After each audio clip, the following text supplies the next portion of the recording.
Hola, buenos días. ¿Los voy admitiendo? Así se van sumando.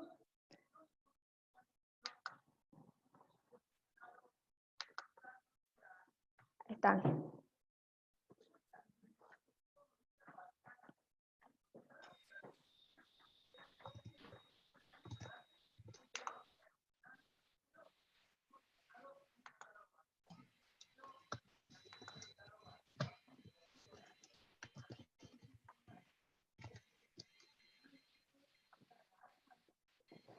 La actitud que va a adoptar dentro de un proceso la parte demandada.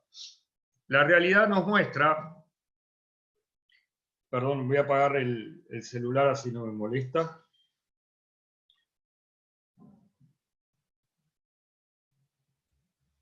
La realidad nos muestra que el demandado va a asumir distintas posiciones dentro de un proceso. Lo primero que ustedes ven en la bolilla 5 de las 5 es que habla de defensas y excepciones, conceptos de diferencia, y habla de lo que es los presupuestos procesales. Este tema de los presupuestos procesales nos viene de la teoría de los presupuestos procesales, nos viene de hace mucho tiempo, y quien mejor la expresó en este sentido fue allá en el año 1868, von Bülow, que escribió un libro que hablaba de la teoría de las excepciones procesales y los presupuestos procesales. Y ustedes van a decir, veo que hay caras que por ahí dicen, ¿qué es esto tan viejo? Bueno, en realidad él habló y nos mostró al proceso judicial, al proceso en sí, como una relación jurídica, por supuesto, con unas características particulares. El proceso como relación jurídica, donde se vinculaba no solamente a las partes, sino también al Estado. Y a partir de ahí, esta relación jurídica, para que sea válida y cumpla su fin, debe cumplir ciertos requisitos. Y a esto apunta este tema de los presupuestos procesales. ¿Comprenden? Es decir, la necesidad de que se cumplan ciertos requisitos para obtener un proceso válido. Por eso dice, se denominan elementos, los presupuestos procesales son los elementos requeridos imprescindiblemente en los sujetos procesales, en el objeto y en la causa del pedir, lo que nosotros habitualmente vemos en una demanda que se denomina pretensión, que contiene el objeto de la demanda. ¿Y para qué? Porque estos requisitos son los que me van a dar un proceso válido y que sea fallado con regularidad. Ahora bien, ya Calamandrés nos decía que son las condiciones que deben existir a fin de tener un pronunciamiento cualquiera favorable o desfavorable sobre la demanda. Esto es a fin de que se concrete el poder deber del juez para proveer sobre el medio. Por eso, estos requisitos uno los puede diferenciar en esta relación jurídica procesal y decir que tenemos los presupuestos procesales de la acción, ahora los vamos a explicar, los presupuestos para validar la pretensión y los presupuestos referidos al procedimiento. Yo les pregunto a ustedes, cuando se les plantea a ustedes, para demandar hay que tener capacidad procesal, ¿es verdad? Para demandar hay que tener legitimación. El juez tiene que ser competente. El camino que yo elija, el tipo de proceso tiene que ser el adecuado. ¿Es verdad? Cuando uno se los dice así, todos desparramados, en realidad, cuando uno lo estudia dice, pará, vamos a mirarlo. El presupuesto de la acción, para ingresar a un proceso, el sujeto, ¿cómo tiene que ser? Y tiene que ser capaz. ¿Puede un nene de 10 años iniciar una demanda? ¿Comprenden? Para decirlo así. Pues un menor necesita de los apoyos que la misma ley les va a brindar. Entonces, lo primero que voy a decir es, ¿cuáles son los presupuestos para accionar en un proceso? Si lo miro desde el punto de vista de la parte, ¿se acuerdan los sujetos procesales? Lo veo desde el punto de vista de la parte, es capacidad y representación. El sujeto que acciona debe ser capaz. Ahora, ¿frente a quién debo interponer mi demanda? Ante un juez que tenga jurisdicción y competencia.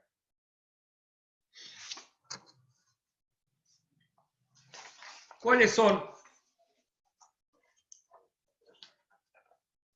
los presupuestos para validar la pretensión? Esto se vincula con la idoneidad del objeto procesal.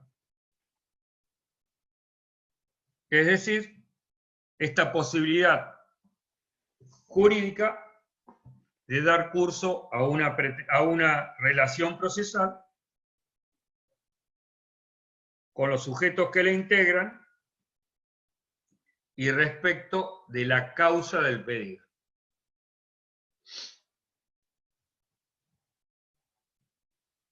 ¿Y cuáles son los presupuestos del procedimiento?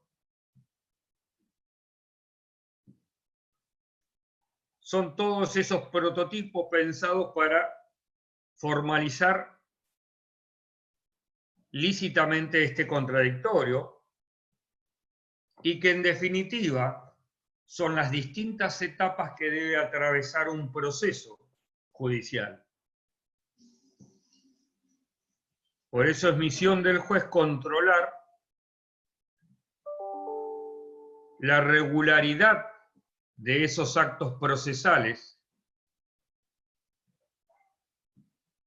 que se van a ir desarrollando durante la sustanciación del proceso. Ahora bien, esa regularidad de los actos procesales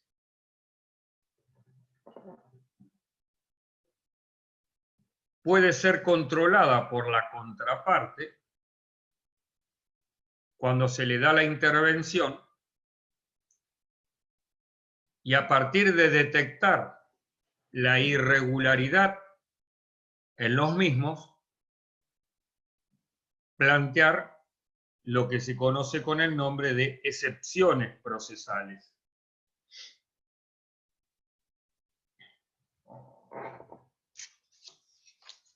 ¿Hasta acá estamos bien?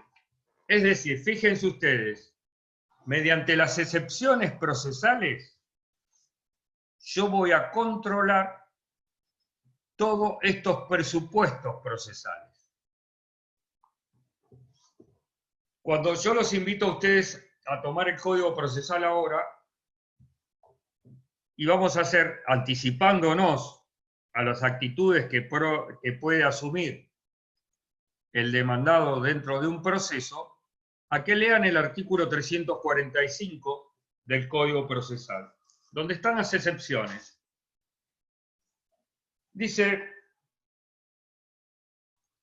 solo se admitirán como previas las siguientes excepciones.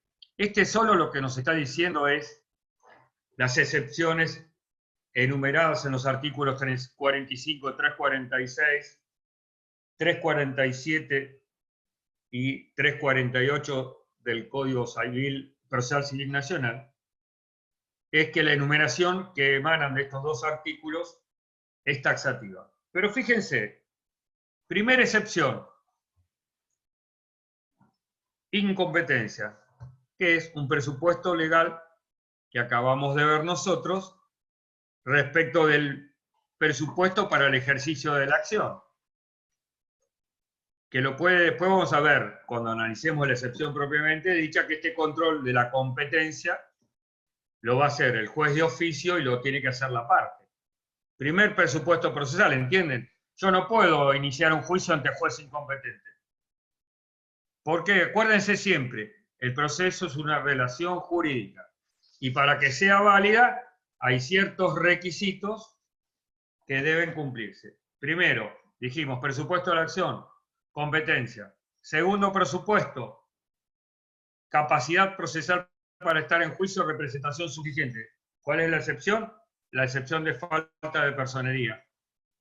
El sujeto que actúa debe tener capacidad procesal, ya sea propia o en representación de. Yo no puedo presentarme en un proceso con un poder especial para abrir sucesiones promoviendo un daños y perjuicios. ¿Qué hay ahí? Falta de personería. Yo no puedo presentarme siendo menor por derecho propio a promover un proceso. ¿Comprenden cómo estamos analizando la validez de esta relación procesal? ¿Y quién controla esto? Y lo va a controlar, lo puede controlar el juez de oficio, pero también lo va a controlar la contraparte, que era lo que recién dijimos. Y seguimos leyendo. Falta de legitimación para obrar. Aquel que reclama no es el titular de la acción. Hoy leía un fallo para que ustedes tengan una idea, donde el abogado se agraviaba de la imposición de costas. Y el tribunal le dice, no, mire, quien se puede agraviar de la imposición de costas es la parte en el proceso, pero usted como abogado, su interés se circunscribe a sus honorarios profesionales, no a quien le fueron impuestas las costas. ¿Entienden la diferencia entre legitimación? ¿Qué le dijo el juez? ¿Qué son las costas? Los gastos del proceso. Muy bien. ¿A quién se le impusieron los gastos del proceso? Se le impusieron a la parte, no al abogado. Entonces él no tiene legitimación, ¿comprenden?, para poder agraviarse de esa resolución. Por eso la legitimación es tan importante.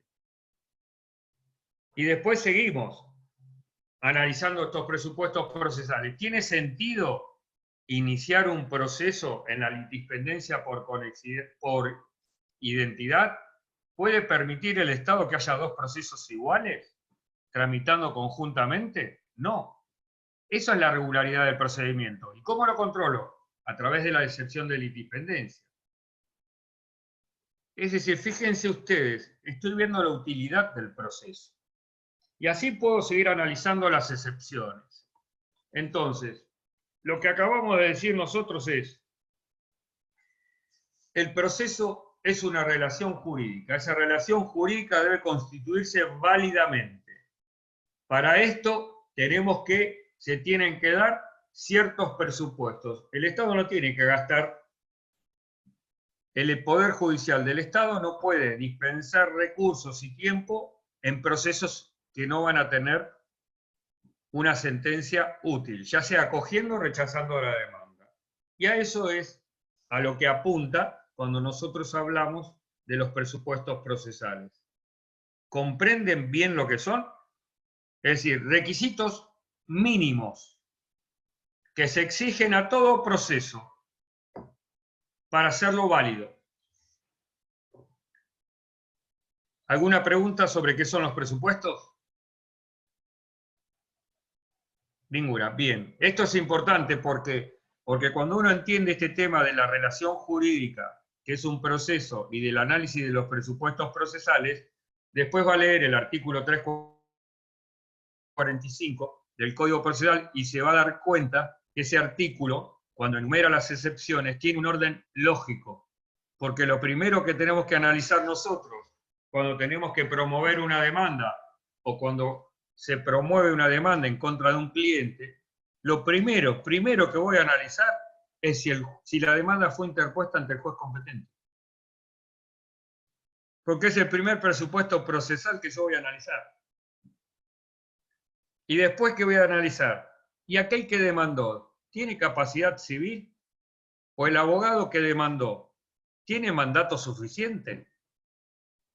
¿Ven cómo lo voy analizando?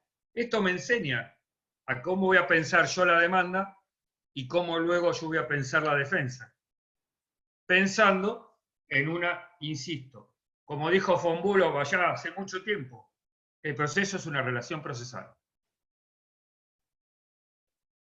Muy bien.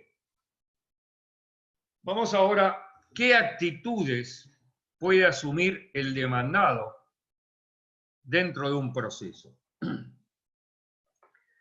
Genéricamente nosotros decimos que este demandado se va a defender y que las distintas posiciones que puede asumir de oposición a la demanda las vamos a englobar dentro del concepto de defensas. Esta oposición del demandado es un acto procesal, obviamente, la contestación de la demanda, que a su vez reconoce como presupuesto el derecho de acción que también le corresponde a él en su calidad de ciudadano y frente al Estado, frente al órgano judicial. ¿Y qué actitudes puede asumir este demandado dentro del proceso? En primer lugar, puede no contestar, no emitir ningún tipo de... no puede evitar dar una respuesta a ese reclamo. Es lo que nosotros comúnmente conocemos como proceso en rebeldía. No se presenta, no responde. Puede presentarse y controvertir. Es decir, puede una primer posición que puede adoptar cuando se presenta y controvierte es controvertir oponiéndose a la pretensión del actor e incorporando alegaciones que contradigan los hechos afirmados por él. Puede asumir una posición donde el cuestionamiento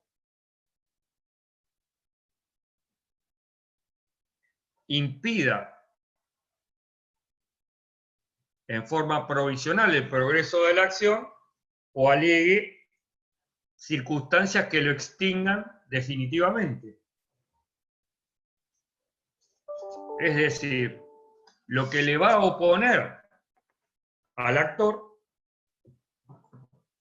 son circunstancias o hechos conocidos con el nombre de impeditivos o extintivos. ¿Y por qué es importante esto? Porque cuando uno lea el artículo 375 respecto de la carga de la prueba, si yo a las afirmaciones del actor le voy a oponer, hechos impeditivos o extintivos, la carga de la prueba de los hechos extintivos o impeditivos va a recaer ¿sobre quién? Sobre aquel que los introduce al proceso, sobre el demandado. ¿Entienden esto? Por eso siempre se dice, al actor le corresponde la prueba de los hechos por él afirmados en su demanda. Y al demandado, si me incorporan hechos que los va a oponer, ya sean impeditivos o extintivos, a las afirmaciones del actor, le va a corresponder la prueba de los hechos impeditivos y extintivos. ¿Está claro? Muy bien. ¿Por qué dijimos? Porque también puede asumir en su defensa lo que se conoce con el ejercicio como ejercicio simple de la negación. Me limito a negar, sin oponer a las afirmaciones del actor ni hechos impeditivos ni extintivos. Niego que mi mandante condujera el automotor marca tanto. Niego que mi mandante se encuentre, niego, pero no digo como podría decir, niego que mi mandante conduzca el automotor tanto. Si yo le incorporo un hecho, por ejemplo, diría, niego que mi mandante, ya que se encontraba fuera de la ciudad de Mar del Plata tal día. Fíjense ustedes que es diferente negar el hecho de la conducción, pero si le agrego ahora un hecho diferente, ¿quién va a correr con la carga de ese hecho? ¿Se comprende? Una cosa es negar exclusivamente y otra cosa es negar e incorporar un hecho que modifica la versión del actor. Es decir, se abstiene de invocar hechos o nuevas circunstancias de hechos frente a aquellos hechos que ha invocado el actor en su demanda. Bien, todas estas voluntades legítimas de negación corresponden al derecho de defensa en juicio y que donde se van a instalar todas estas defensas que le puede oponer el demandado al actor. Ahora bien, hay ciertas circunstancias, como dijimos hoy, que nosotros llamamos excepciones. Y estas excepciones, de manera genérica, estas oposiciones, pueden asumir una doble categoría. Pueden ser excepciones sustanciales o excepciones procesales o impedimentos. ¿Por qué? Esta primera categoría, esta primera clasificación, nos muestra que hay excepciones que llamamos esenciales que tienden a invalidar el derecho o materia de fondo alegado por el actor. En cambio, las procesales o impedimentos impiden el progreso de esa demanda por algún vicio o defecto de orden procesal. Estas excepciones, a su vez, por sus efectos, pueden ser perentorias o dilatorias. Las perentorias me van a fulminar el proceso de manera definitiva. Fíjense ustedes, para que lo entiendan con un ejemplo. A mí me prestan un auto y yo choco y me chocan y me dañan. ¿Yo puedo reclamar como un daño sufrido la reparación del auto?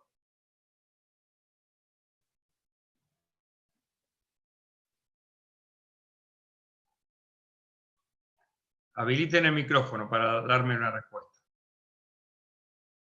Me parece que no, porque no serías el titular del auto, ¿o no? Perfecto. Eso te demuestra que yo no tengo legitimación, porque el legitimado para el reclamo de la reparación, ¿quién es? El dueño, ¿es verdad? Si a mí se me ocurre promover una demanda de daños y perjuicios, no reclamando el daño propio, sino la reparación del auto, el demandado, ¿qué va a decir? Mire, sí, muy bien, sí, yo lo choqué, pero usted no tiene legitimación para reclamarme la reparación del auto porque usted no es el dueño. La compañía de seguro que representa al demandado va a decir lo mismo.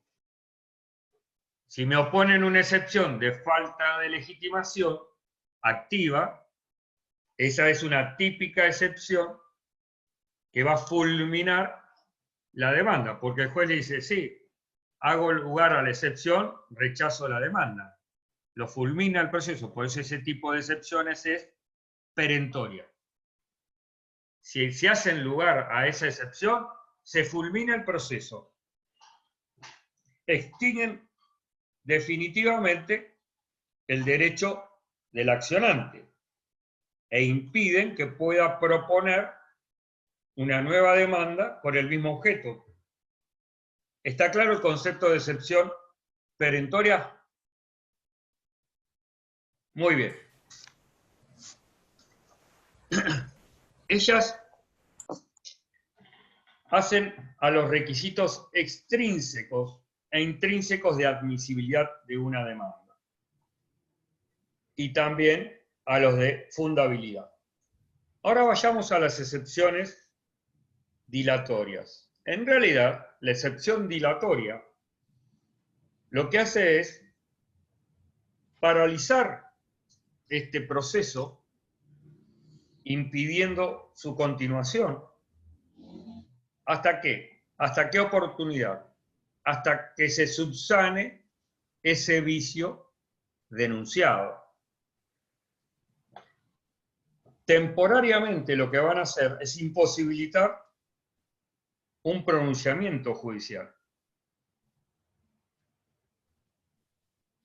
Es más, si denunciado un vicio, un defecto en esa demanda, no se subsana, obviamente se le tendrá por desistido al actor de esa demanda, pero no impide que nuevamente pueda promover su demanda.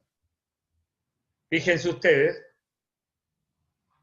el típico caso de las excepciones dilatorias son, por ejemplo, la de falta de personería, lo que decíamos hoy. El abogado se presenta con un poder que le permitía, era un poder especial para abrir la sucesión, que le había otorgado Juan Pérez, y con ese poder pretende demandar daños y perjuicios respecto del choque que sufrió Juan Pérez. Evidentemente, ese poder que se le otorgó estaba otorgado para un acto procesal determinado, sucesión, pero no estaba otorgado para que él pueda promover un juicio de daños y perjuicios. ¿Y esto por qué es importante? ¿Y por qué decimos que es una típica excepción dilatoria? Muy fácil.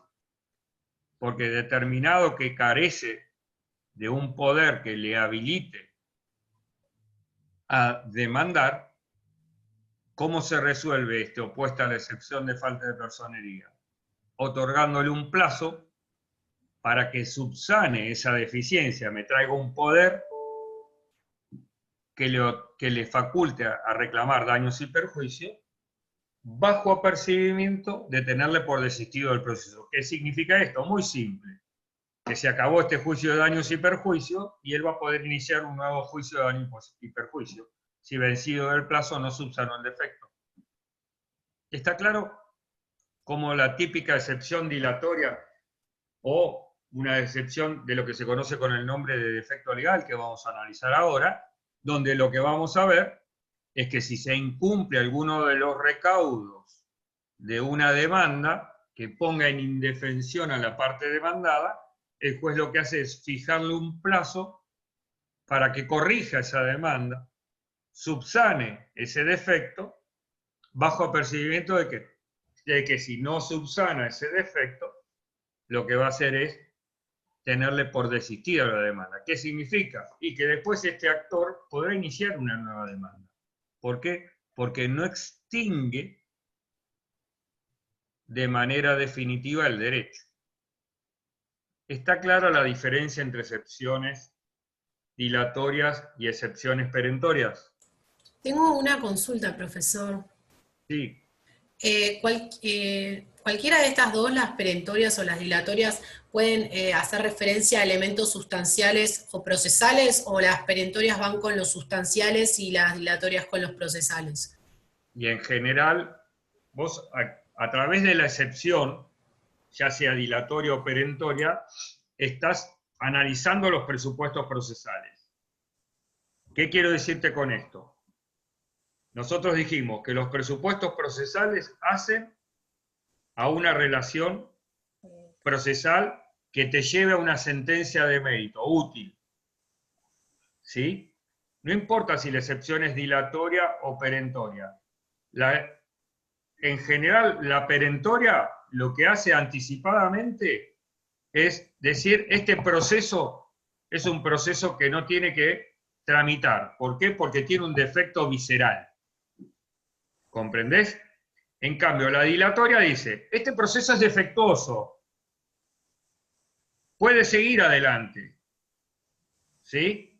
Pero antes, para poder seguir adelante, debe subsanarse aquel defecto que trae. No sé si respondo a tu pregunta puntualmente. Sí. Lo que uno trata de inculcarles en este tema, para que cuando... La idea es, obviamente, que las clases son de apoyo a lo que nosotros les hemos subido. Es tratar de reflejarle a ustedes en forma práctica aquello que parece que es tan teórico. Cuando yo les digo a ustedes relación procesal, sujetos procesales, o hablamos de esta manera, ¿no? Relaciones procesales válidas, excepciones dilatorias, etc.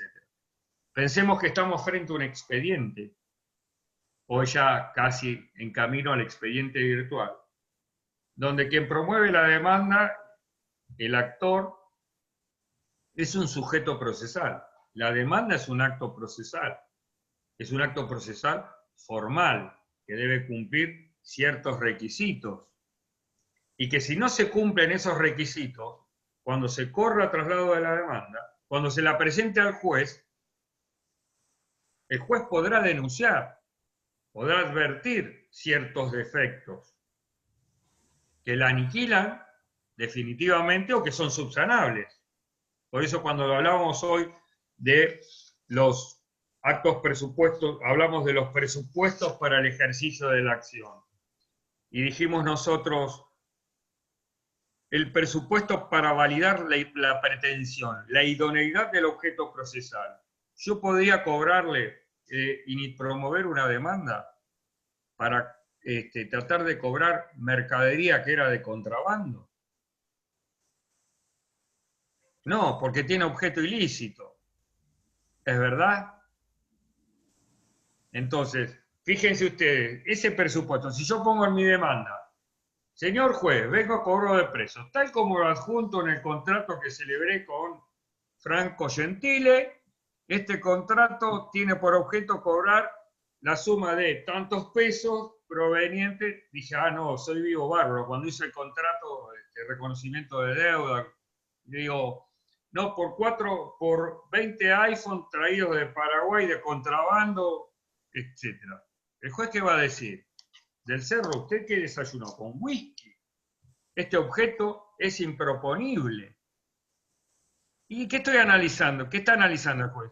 Uno de los presupuestos de la relación procesal que se vinculaba con la licitud del objeto. ¿Entienden? Por eso uno parece que está mirando las cosas tan teóricas y en realidad si se detiene, lo advierte mirando un expediente judicial. Este señor demandó bien. Si hay relación de consumo, ahora lo vamos a analizar bien. ¿Dónde tengo que demandar? ¿Cuál es el primer análisis? Hay relación de vecindad, hay un montón de cosas que tengo que analizar antes de promover un proceso. ¿Por qué? Porque el proceso tiene que ser válido, una relación jurídica válida. ¿Entienden esto? ¿Y cómo analizamos todo esto? A través de las excepciones. ¿Quién lo analiza así? El demandado, pero el actor es el primero que lo hizo. Porque si a usted le dice, mire doctor, yo choqué en Capital Federal y quiero demandar en Mar del Plata. Y usted le va a decir, mire, sí, muy bueno, pero el primer análisis que hago, que Mar del Plata es incompetente, porque el lugar de donde acaeció el hecho es Capital Federal. ¿Entienden cómo tenemos que entender este tema de los presupuestos procesales y por qué está antes de la contestación de la demanda? Porque precisamente al contestar la demanda voy a analizarlos también. Jovenda hace mucho tiempo, cuando analizaba la expresión de excepción, él decía que tenía 3 significados la palabra. Un primer significado de manera que es amplio, que corresponde a toda defensa que puede oponer el demandado. Un sentido más estricto, que comprendía solamente a los hechos impeditivos y extintivos que podía oponer el demandado en su contestación. Y un sentido restringido que la circunscribía, o lo circunscribía, solamente a los hechos constitutivos, anulando la acción.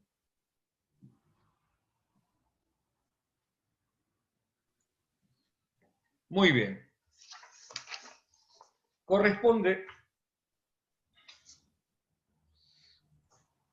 que empecemos a analizar cuáles son las excepciones que admite el ordenamiento jurídico dentro de un proceso de conocimiento. ¿Por qué hablamos de los procesos de conocimiento? Porque cuando estudiemos la parte de los procesos ejecutivos, vamos a ver que en materia de procesos ejecutivos tenemos un procedimiento especial donde el código se encarga de establecer en este proceso especial cuáles son las excepciones que resultan admisibles y que difieren en algunos casos en forma bastante importante de las excepciones que se pueden oponer dentro de un proceso de conocimiento. ¿Está claro? Entonces, el primer análisis que nosotros vamos a hacer son las excepciones dentro del proceso de conocimiento, que aparecen enumeradas en los artículos 345 y 346 de nuestro Código Procesal, y que en el Código de Nación aparecen con alguna particularidad en los artículos 347 y 348 del Código Procesal. Profesor, tengo una preguntita, ¿puede ser? Sí, claro, Viviana. Con respecto a la clasificación taxativa que hace Jovenda de las excepciones, Sí. ¿con qué lo podemos relacionar? ¿Hay algún tipo de relación con lo que figura en el código? ¿Se Y sí, relacionan porque en si algo? vos te pones a pensar, él vincula, digamos, en realidad él lo que está haciendo es vincular un concepto de excepción que en realidad lo identifica como oposición del demandado hacia la acción del actor. ¿Sí? Y dice, ¿qué actitudes puede asumir este demandado? Y oponerse. ¿Y esto cómo lo llamo yo? Excepción. De manera genérica, como cualquier defensa que yo puedo oponer. De manera un poco más estricta, lo voy a vincular a las defensas que yo puedo poner constituidas por la oposición de hechos, extintivos o impeditivos. Y desde mi punto de vista, en realidad es una clasificación puntual que él hace, que este maestro del derecho procesal hace, de un concepto de oposición al que él llama excepción. ¿Y esto por qué? A ver, Viviana, lo que estamos tratando es de darle una categorización y una diferenciación al concepto de defensa y excepción. En general, en la actualidad vos hablás de defensa como un concepto genérico y la excepción como aquellas oposiciones que se vinculan a presupuestos procesales puntualmente dichos. Es decir, que se van a vincular con los requisitos de la relación procesal. ¿Está claro? Sí, perfecto.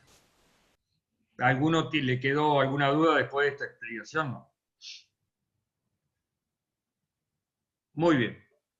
Igualmente, siempre ténganlo presente, es que conmigo se pueden comunicar por el chat.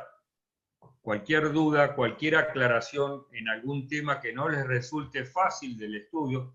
Sé que habitualmente hoy usted tiene que apreciar, además, que a diferencia que esta es la segunda cursada que tiene toda la materia subida para su estudio. Es decir, no necesitarían un libro hoy por hoy para estudiar la materia porque tienen todas las bolillas desarrolladas, punto por punto. Pero más allá de eso, puede ser que algún material que haya sido confeccionado por los profesores no les resulte fácil. Obviamente que también siempre recurren a la obra de Palacio, de Derecho Procesal, que es un maestro del Derecho Procesal. Pero si aún así no les queda claro, ustedes dicen, doctor, me gustaría poder leer este artículo, este punto del programa de alguna otra materia. ¿No me puede brindar algún artículo? Con gusto, yo les hago la aclaración y les envío algún material extra que necesiten por el cual que les pueda brindar ayuda en el estudio de la materia. ¿Está claro? Se dirigen conmigo del cerro, me puede mandar este tema o no lo entendí, me lo puede explicar y nosotros nos comunicamos. ¿Está claro? Sí. Muy bien. Vamos a hacer, como dijimos, lo primero que voy a tener en cuenta, que estas excepciones que prevé el Código Procesal, su enumeración es taxativa. Es decir, en general lo que nosotros vamos a observar es que estas situaciones contempladas son las que yo puedo oponer a la demanda. Y el primer presupuesto procesal que siempre tenemos que tener en consideración es la competencia. Por eso la primera excepción es la excepción de incompetencia. Y siempre insisto en algo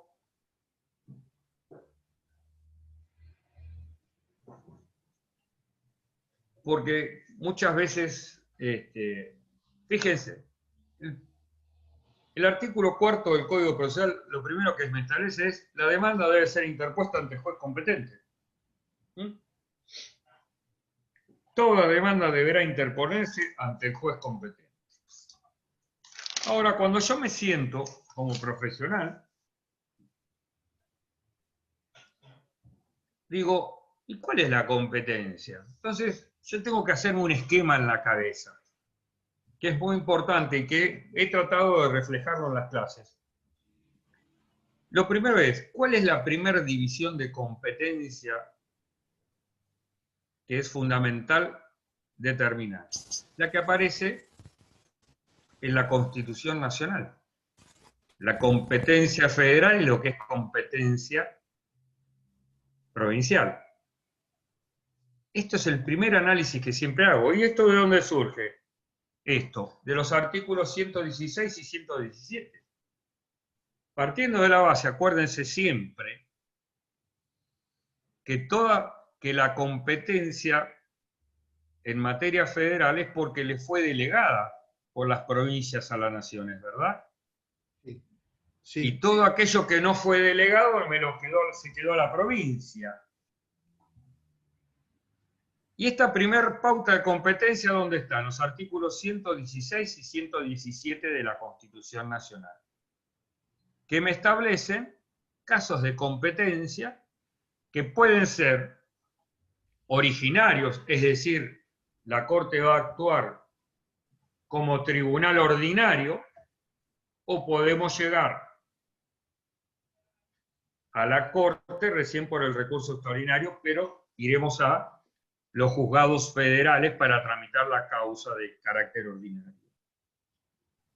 Esto es lo primero que voy a tener en consideración. Más allá de que el fundamento que yo puedo encontrar en esta atribución de competencia sea diferente en un caso que otro, por el cual se ha atribuido la competencia a la justicia federal.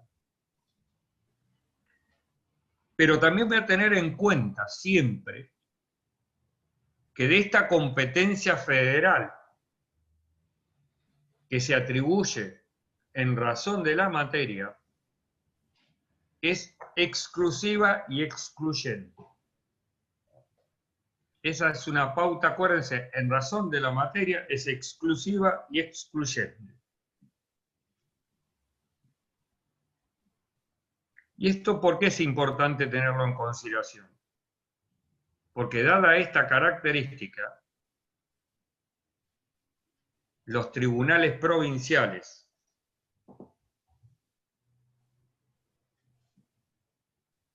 tal como lo ha resuelto en nuestro caso la Suprema Corte de la Provincia de Buenos Aires, deben declarar su incompetencia de oficio y en cualquier estado del proceso.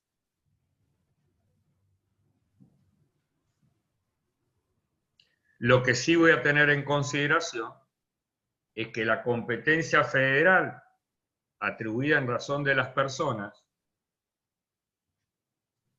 ya sea por extranjería o por vecindad, es prorrogable. Pero para que pueda ser atribuida, en virtud de la personalidad, si hay litis consorcio, le debe corresponder la jurisprudencia federal a todos los sujetos intervinientes en esa calidad de parte.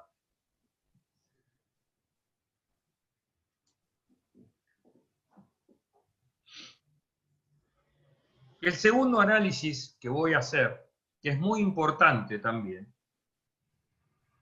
es que también hay leyes de carácter nacional que son atributivas de competencias. Y ustedes me van a decir, pero ¿cómo? ¿Una ley nacional se mete en un tema provincial como sería la atribución de competencias? En realidad, desde antiguo, la Corte Suprema de Justicia ha entendido que respecto de aquellas materias que le fueron delegadas por las provincias a la nación, se reconoce la facultad de la nación para atribuir competencia en la medida en que esa competencia es para proteger y resguardar la materia legislada. A ver, si nos entendemos en este punto. Nosotros tenemos una ley, que es la ley de concursos y quiebras, ¿es verdad? Y es una ley de la nación, y es materia delegada. Entonces, si ustedes observan en la ley de concursos y quiebras, van a ver que el artículo 3º me indica cuál es la competencia para solicitar la apertura o para declarar la quiebra de un sujeto. Para que ustedes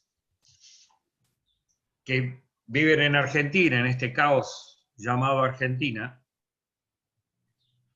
no hablo ni en favor ni en contra, pero digo que es un caos. ¿Se acuerdan hoy el combustible?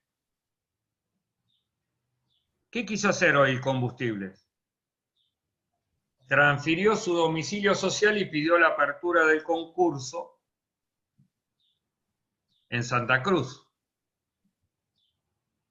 ¿Qué hizo? Previamente, antes de solicitar el concurso, tenía su domicilio en Capital Federal. ¿Qué hizo la empresa?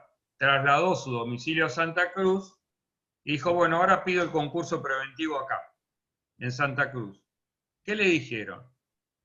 Mire, este cambio de domicilio, lo único que tuvo por objeto es atribuirse una competencia cuando en realidad su negocio estaba en Capital Federal. ¿Ven? Que se quiso, es decir, acá que se buscó el principio de la realidad jurídica, y si este cambio era por una inconveniencia. Pero ¿dónde estaba atribuida la competencia? La ley de concursos y quiebra.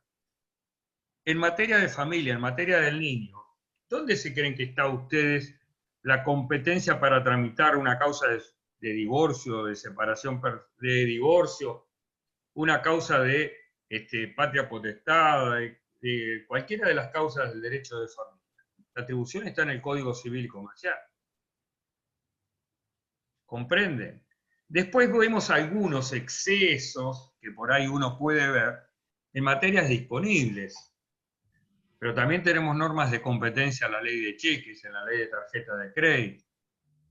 También en materias que son de orden público, como es el derecho del consumidor, que es más entendible. Pero en materia de cheque, que la ley de cheque traiga una atribución de competencia, ya por el artículo 60 de la misma. Bueno, hay veces que el legislador se excede un poquitito. Pero son muchas las normas que atribuyen competencia. Cuidado, ¿eh? Por eso les digo, muchas veces tienen que ver, cuando observen en ese análisis que hacen ustedes, es mirar si esta materia es especial y si en esta materia especial que ha sido delegada no tenemos atribuciones de competencia. Y generalmente en las leyes que son de orden público tenemos atribución de competencias. Entonces es importante mirar en ese análisis que hagamos. En tercer lugar, ¿cuál es el principio general en materia de competencia cuando uno analiza un caso después de haber pasado por la competencia federal, por la competencia que puede aparecer en la legislación? En materia procesal, el primer análisis lo tengo que hacer a partir del artículo 1 del Código Procesal. ¿Y qué es lo que es el artículo 1 del Código Procesal? La competencia atribuida a los tribunales de la provincia de Buenos Aires es improrrogable. Pero después dice, coma, con excepción, dice,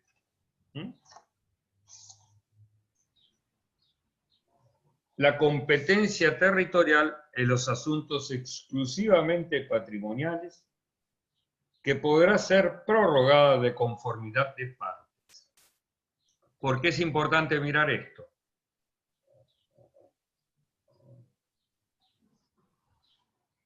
Porque en general, cuando yo pienso ahora como abogado, perdonen que me extienda, pero la realidad es así, voy a celebrar un contrato. ¿Por qué es importante este tema? Porque yo cuando haga este contrato, tengo que analizar si estoy en presencia de una materia que puedo prorrogar o no a mi conveniencia la competencia. Porque en general, a mí me van a contratar para que haga el contrato, y el cliente lo que va a querer, por eso me paga, que haga el mejor contrato posible, ¿verdad? Muchas veces yo le puedo decir, mire, doctor, mire,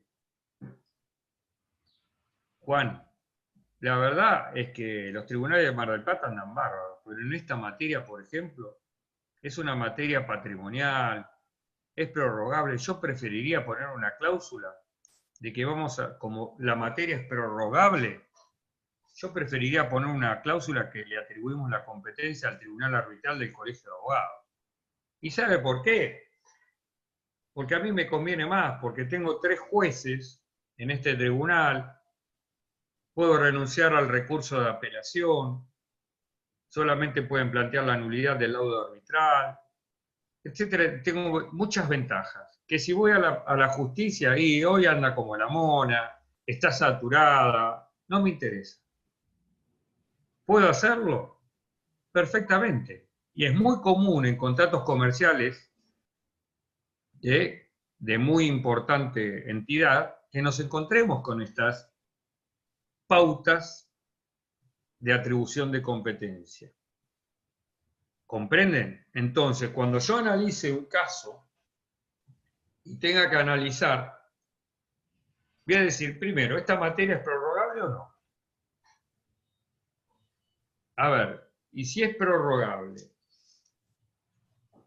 ¿hay algún instrumento que la prorroga o no? Porque muchas veces hace un tiempo, me acuerdo, me siento en una mediación que me llaman, entonces voy, y dice, no, porque esto, porque el otro, empieza toda la exposición, y digo, discúlpenme, de acuerdo al contrato, el mediador no tiene competencias. Entonces me miraron, ¿y cómo? Sí, fíjense ustedes que el contrato que ustedes están vinculando y por el cual le reclaman a mi cliente dice que la competencia era el tribunal arbitral del Colegio de Abogados. ¿Qué estamos haciendo ahora? Entonces, fíjense ustedes que están paralizando una acción donde se le daba competencia a un en este caso a los juzgados civiles y comerciales que pasaban por la mediación, pero nos encontramos con que no eran competentes. Y esto es muy común. Después, si no hay atribución, y esto es importante porque en los contratos habitualmente en materias disponibles nos vamos a encontrar con pautas de lo que se conoce comúnmente con, yo les puse a ustedes, pacto de foro prorrogante, donde yo utilizo esta cláusula para atribuir competencias en aquellas materias que son disponibles y que las puedo utilizar. Y siempre en beneficio, obviamente, de la parte acreedora. Pero siempre tengo que mirar que la materia sea disponible. Yo en una relación de consumo no puedo sacar al consumidor de su domicilio real. Y si hay una pauta, si inadvertidamente se le consignó una atribución de competencia, como es una competencia de orden público, no va a funcionar en la realidad. Siempre tengo que analizar. Y si no hay atribución de competencia porque no hay instrumento, tengo dentro del Código Procesal reglas generales de atribución de competencia, que son las que voy a tener que mirar a los efectos de demandar. En general, cuando uno vincula la acción con la cosa, es el lugar de ubicación de la cosa. Cuando uno vincula una acción personal, en general estamos hablando como nexo el domicilio de la persona, como pauta de atribución. ¿Está claro esto? Digamos, obviamente tendríamos que analizar cada uno de los incisos, obviamente, que vienen desgranados en el Código Procesal. Entonces, primer punto de análisis, primer presupuesto procesal. La demanda debe interponerse ante el juez competente. Una relación jurídico-procesal debe ser entablada ante el juez competente. ¿Dónde busco? Constitución Nacional, leyes nacionales, Código Procesal. Y ahí miraré y veré de todas, Código Procesal, perdón, y contratos. Y ahí analizaré en cada caso concreto. Fíjense ustedes, por ejemplo, ¿no?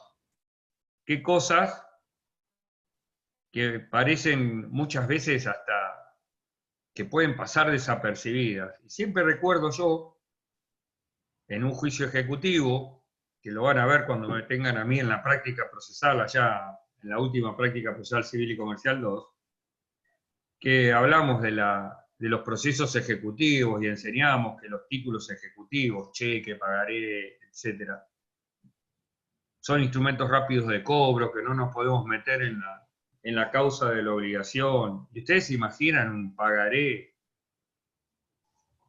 ejecutado en el ámbito federal? No. ¿Por qué? Porque es un cheque, es un título incausado. Sin embargo, siempre recuerdo un fallo de la Cámara de Mar del Plata, donde se había interpuesto un pagaré, que en el pagaré lo habían causado, y en la causa de ese pagaré habían indicado por igual valor recibido por reparación de buque. Y la Cámara entendió que era ese pagaré debía haber sido ejecutado en la competencia federal. ¿Por qué? Y porque eran causas cuya materia es federal. Y ustedes decían, un pagaré incausado, sí, pero ese pagaré tenía justamente la causa. ¿Entienden? Entonces, ¿cómo hay que analizar bien la competencia antes de demandar? Y si tengo un consumidor, por más que yo ya celebré el contrato en Capital Federal, al momento de la celebración del contrato era Capital Federal, al momento de exigir su cumplimiento frente al incumplimiento del deudor, la competencia es atraída por el domicilio real del deudor. ¿Y por qué? Porque es la parte débil.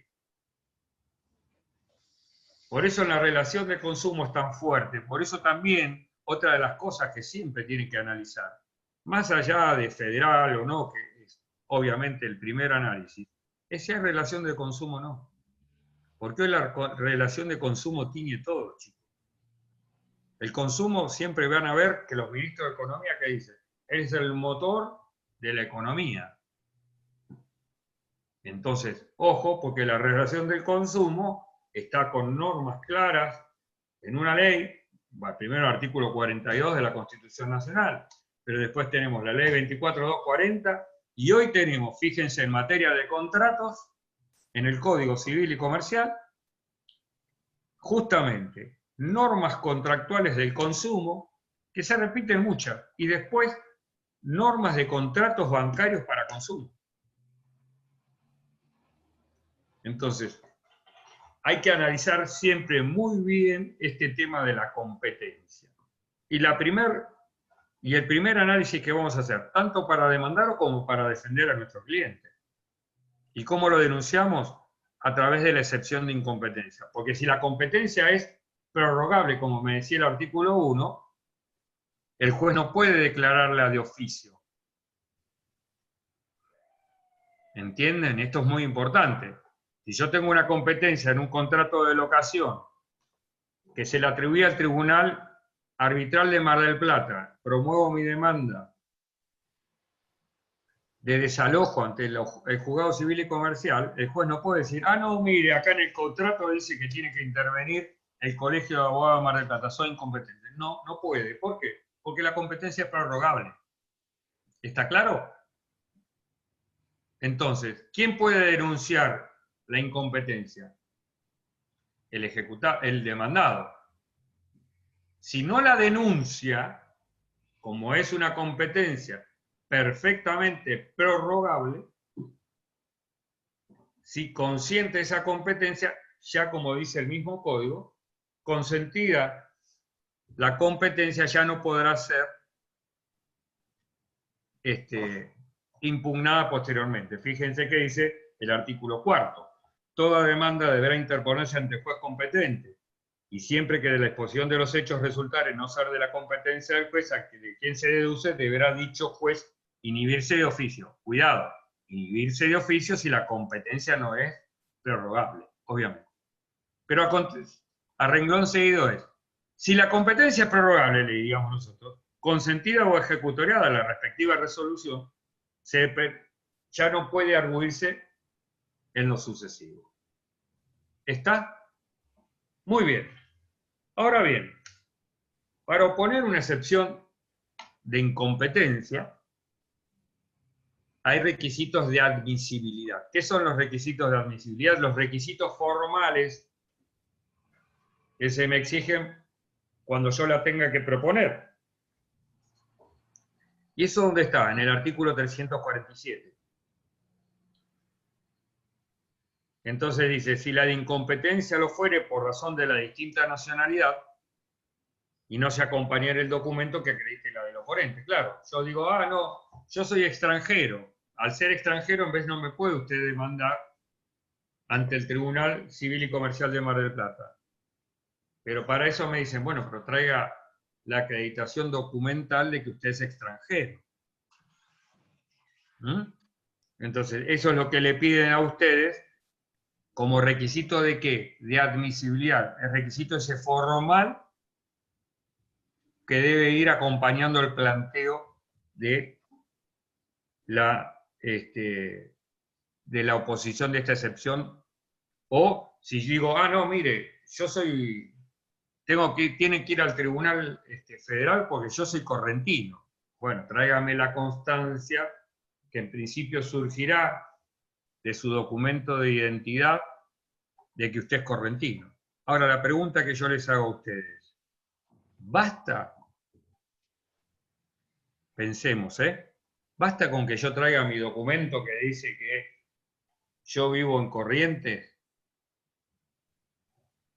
para que se haga lugar a la excepción de incompetencia? Angelito, veo que tenés prendido el micrófono. Sí, disculpe, justo estornudé. No, Reitero que- pero no hay problema, pero como pensé que querías hablar, por eso, Ángel. No, discúlpeme, estornudé. A ver, chicos, ¿les parece que basta con que yo acompañe la fotocopia del documento certificada para decir, ah, mire, yo soy correntino? No, porque puede estar viviendo en otra provincia, por más que mantenga el documento de identidad con domicilio en una provincia determinada. Chicos, acá esto es importante. Nosotros, cuando pensamos el derecho no son compartimientos estancos, ¿es verdad? Está interrelacionado. ¿A la noción de qué va cuando me habla el código de domicilio? ¿De dónde surge la noción de domicilio? Los escucho. ¿De dónde Una surge? pregunta. Pará, Ángel. Pará. ¿Dónde surge la noción de domicilio, chicos? ¿Azul? De la capacidad de las personas, del corpus y del animus de la persona. Pero ¿de dónde surge la noción jurídica de domicilio? En el Código Civil y Comercial. Muy bien, muy bien. Entonces yo voy y digo, a ver, ¿qué dice el Código Civil y Comercial de lo que es el domicilio? El artículo 73. La persona humana tiene domicilio real en el lugar de su residencia habitual. Se ejerce actividad profesional económica, lo tiene en el lugar donde desempeña para el cumplimiento de obligaciones emergentes de dicha actividad. Ah, muy bien. Este señor que viene acá con el domicilio correntino, en realidad tenía una empresa de camiones. Hizo el cambio a Corrientes porque en Corrientes le cobran una patente anual a los camiones y es muy barata. Pero en realidad, este sujeto con toda su familia, comercialmente, tiene su domicilio en Mar del Plata. Fíjense que el código habla de requisitos de admisibilidad, no de procedencia. ¿Por qué? Porque yo podré contestar esa excepción y decirle, mire, este señor es un vivo bárbaro, pero la realidad es que vive en Mar del Plata, y este es su verdadero domicilio real. Es decir, para entrar a oponer la excepción, bastaría con que este señor me acompañe una fotocopia certificada de su documento donde dice que el señor vive en Corrientes, y en base a eso me dice y me plantea la incompetencia. Pero yo cuando conteste esa excepción, le voy a decir, ofrece prueba de la excepción. Y voy a ofrecer 3 testigos, voy a traer una informativa a Claro para que me informe cuál es el domicilio de facturación, una Camus y Gas Pampeana, otra Cablevisión. Es decir, para poder entrar y oponer la excepción bastaría con ese solo documento. Para demostrar cuál es su domicilio real, hay que producir pruebas. Por eso hablamos de requisito de admisibilidad. Lo primero que me pide la ley dice, no me haga perder tiempo al juez. Muéstreme prima facie que de su documento es extranjero. Pero cuidado, la noción de domicilio, ¿dónde surge? Como dijimos, del Código Civil y Comercial. Por lo tanto, esto se vincula con una realidad, la habitación permanente en un lugar, el desarrollo de actividades comerciales, etc. Profesor, una pregunta. Sí, Ayelé.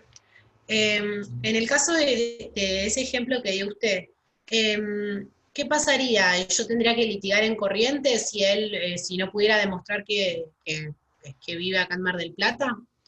A ver, en principio, si la demanda, el punto de contacto a los efectos de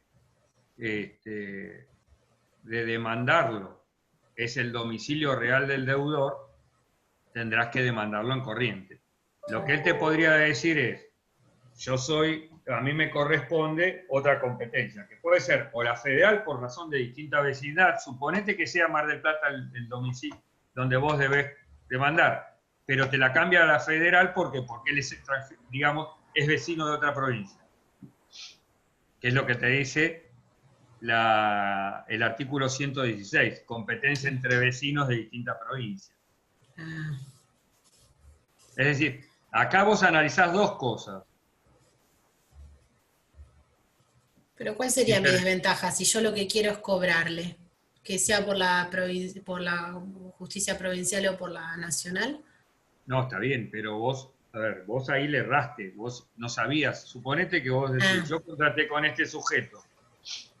Y la competencia, por eso muchas veces en el contrato es tan importante analizar como profesional, si vas a hacer el contrato, si la competencia es prorrogable o no. Porque aun cuando vos digas, ¿vieron? A ver, ¿alguno de ustedes alquila? Claro, ahí dice.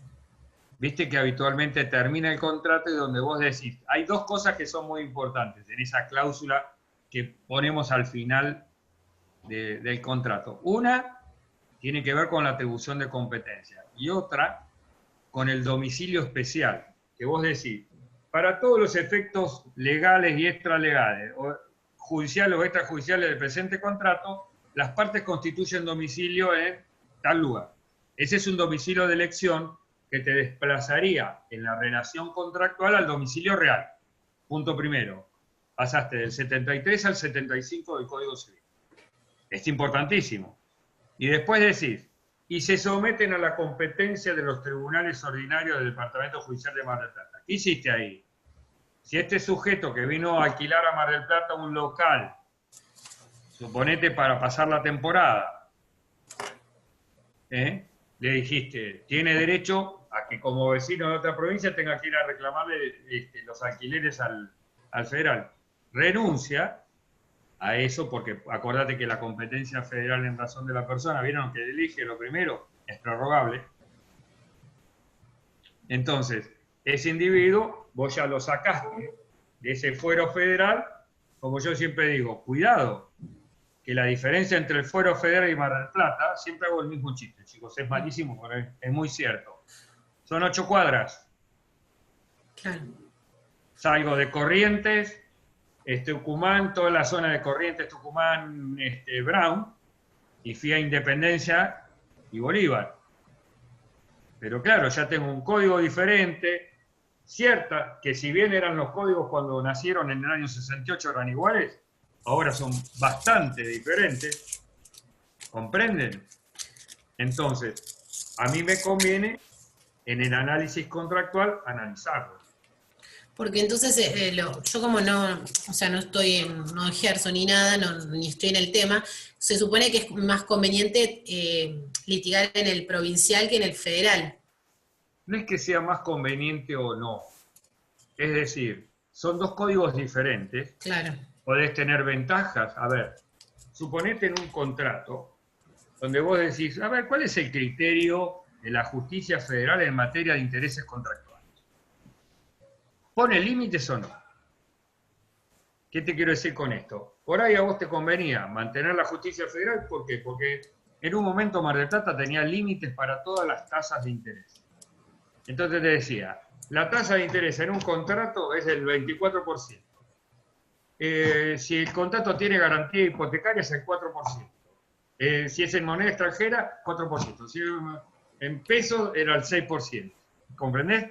Y vos decís, ¿me conviene litigar en Brown y Tucumán o me conviene ir al federal y aprovechar que en el federal no me ponen límite? Claro. ¿Vieron cuántas cosas tiene que uno que analizar? Es muchísimo más amplio que el simple análisis de decir, ay, lo saco del federal. ¿Por qué me conviene a mí ir a la justicia ordinaria o a la justicia del colegio de abogados?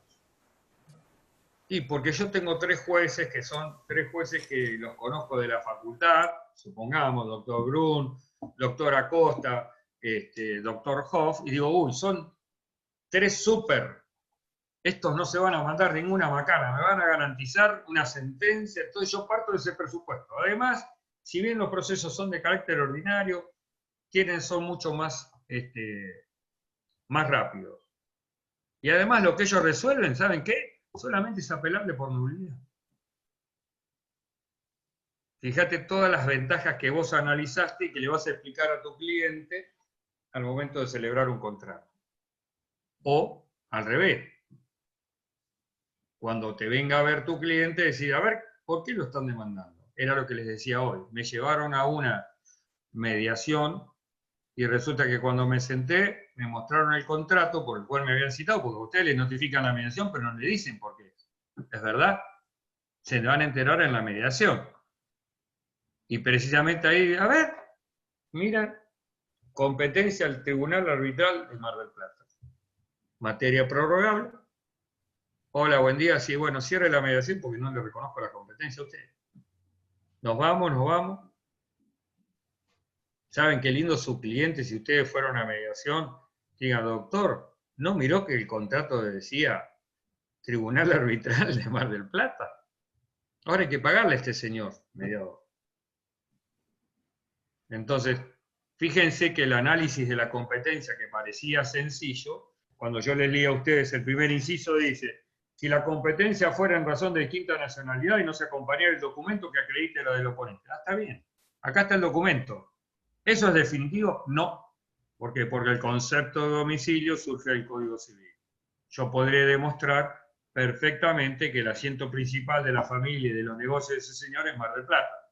Por lo tanto, si bien parecía que era extranjero, parecía que no debía ser demandado en Mar del Plata, yo puedo demostrar que sí, que su domicilio real era Mar del Plata y que lo demandé bien. Muy bien.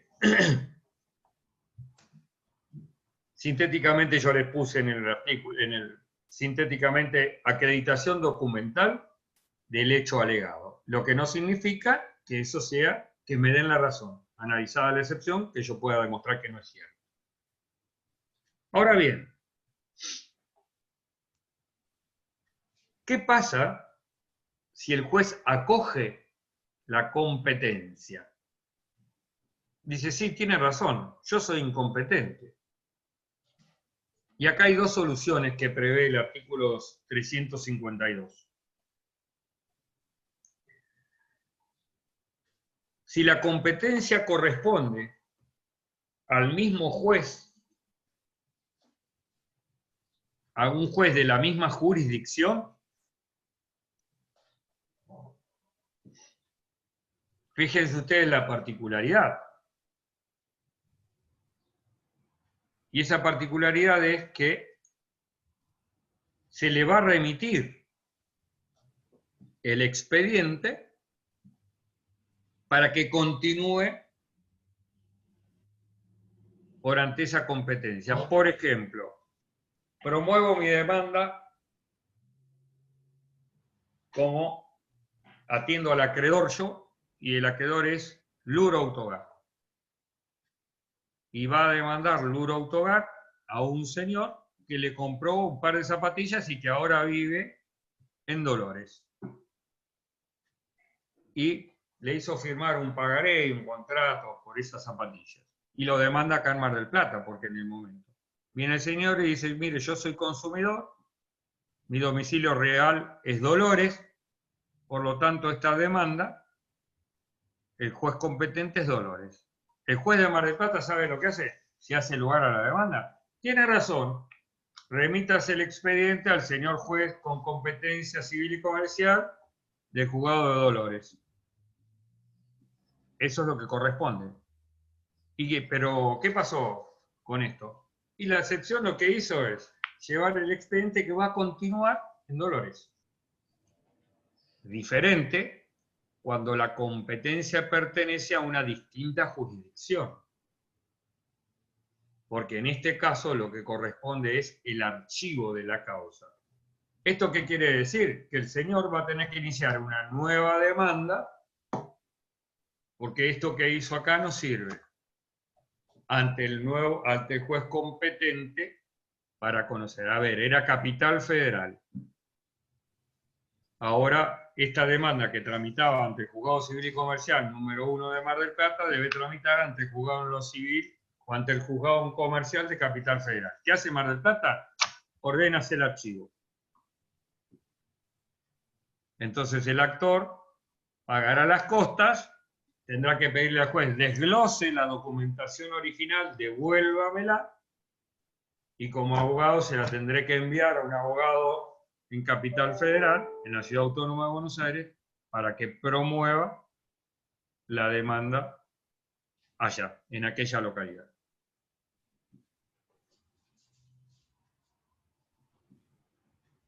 ¿Tienen claro cómo entonces resolvemos la excepción de incompetencia? Misma jurisdicción, le mandamos el expediente.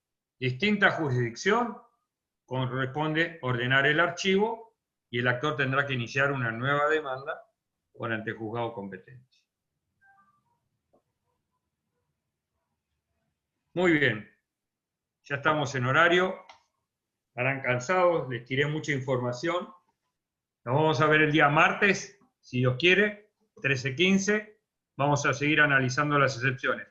Traten de leer este pequeño trabajo que les preparé. Si tienen dudas, me las hacen saber y seguimos el día martes que viene. Les mando un beso a todos. Me alegro, Franco, de verte. Gracias. Saludalos a tus Gracias, papis profe. de mi parte. ¿El lunes no hay? No, porque es día, me mandaron que era el día de la primavera, el día del estudiante. Chicos, el lunes no hay clases porque es Día del Estudiante. Está publicado en el campus. Aviso antes de que se sigan saliendo. Lo publicamos también en las páginas del CES. Así que quédense tranquilos que no hay clases, y las clases que hay las reprogramamos. Así que disfruten su día. Nosotros tenemos clase todos los días, así que nos vemos, si Dios Sí, quiere, el día martes. bueno, usted también seguimos, pero bueno, chao. disfruten. Hasta luego. Chao. Chao, Buenas gracias. tardes. Doctor, una pregunta, Sí, antes que se vaya. Gracias por atender. La demanda de incompetencia, el último que dijo, si es en la misma jurisdicción, remitimos el expediente, lo que te decía yo. Este Sí. individuo que ibas a demandar se me mudó, tomó el crédito en Mar del Plata, era una relación de consumo. Tu cliente te mandó el pagaré, vos iniciaste la ejecución pensando que la información que te mandó tu cliente era la correcta. Se te presenta y dice, mire, mi domicilio real actualmente es en la ciudad de Dolores. Así que usted me tiene que demandar en Dolores. sí. ¿Y qué va a hacer el juez de Mar del Plata? Ha demostrado que su domicilio real es Dolores. Lo que va a decir, en vez de decir archívese la causa, no, remítase al señor juez de igual grado en turno de la ciudad de Dolores. Ahí se sortea juez y va a seguir tramitando allá.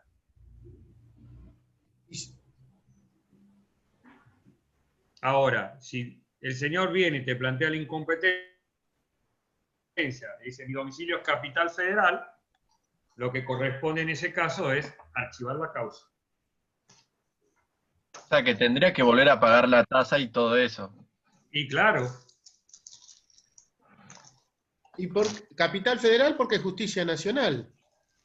no importa, pero a ver, no importa que sea justicia nacional, es la que sigue a su domicilio.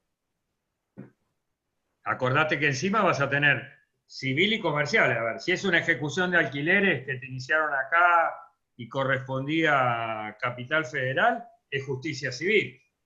Ahora, si era un pagaré, vas a ir a la justicia comercial, porque ellos tienen divididas las materias.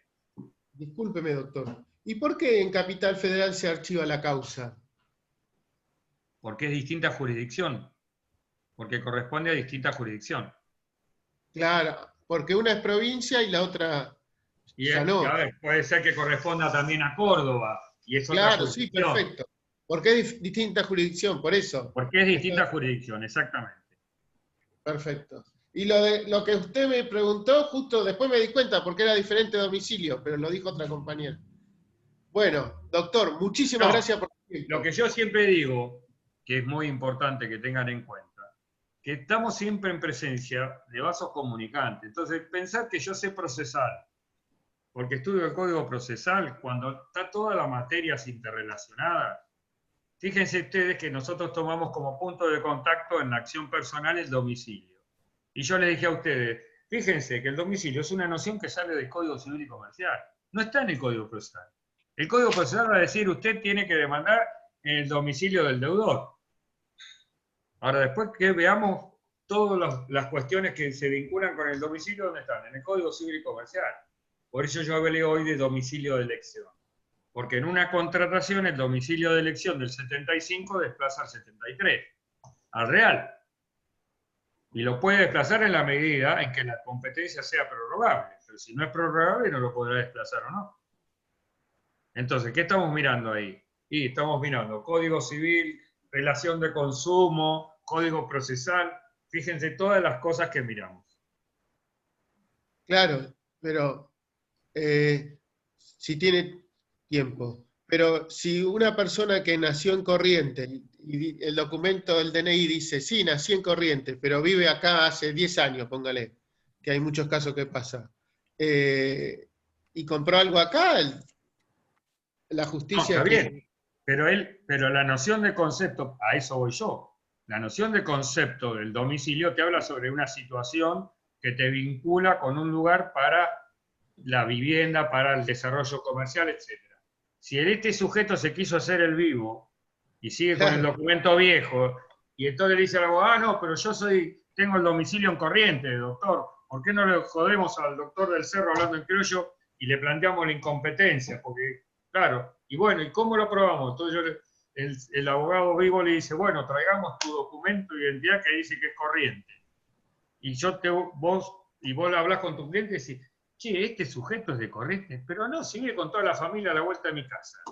Hace 20 años que vive a la vuelta de mi casa. Claro. Y vos decís, bueno, muy fácil, contestemos y damos el rechazo de la excepción de incompetencia, le ofrezcamos prueba para demostrar que su domicilio real es Mar del Plata. ¿Y qué prueba? Gas, luz, teléfono. Hoy estamos en la web, chicos. No, a ver, ¿dónde se casó este tipo? Se casó en Mar del Plata. Trae testigos. ¿Y quién te lo presentó? Un amigo en común. Que venga a declarar ese amigo en común. Claro. Hay muchos elementos. Hay demasiados elementos que se vinculan con la noción de domicilio. Bueno, Doctor, ahora le sí, pido eso, por favor, porque -5 tengo que abrir la otra clase y se necesita esta misma aula.